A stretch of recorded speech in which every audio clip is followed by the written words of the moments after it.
আসসালামু আলাইকুম।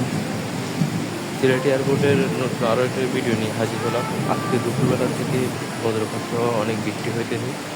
প্রাকৃতিক সৌন্দর্যের কারণে এবং আবহাওয়ার কারণে সিলেট আমার কাছে অনেক ভালো লাগে। বৃষ্টির যে অনুভূতি, এটা আপনারা সিলেটে না আসলে বুঝবেন। সিলেট এয়ারপোর্টের প্রতিদিনকার ভিডিও পেতে আমার চ্যানেলটা, আর আমার এই ভিডিওটাকে কোথায় থেকে দেখতেছেন অবশ্যই কমেন্ট করে জানাবেন। ভিডিওটা যদি ভালো লেগে থাকে অবশ্যই একটা লাইক দিবেন।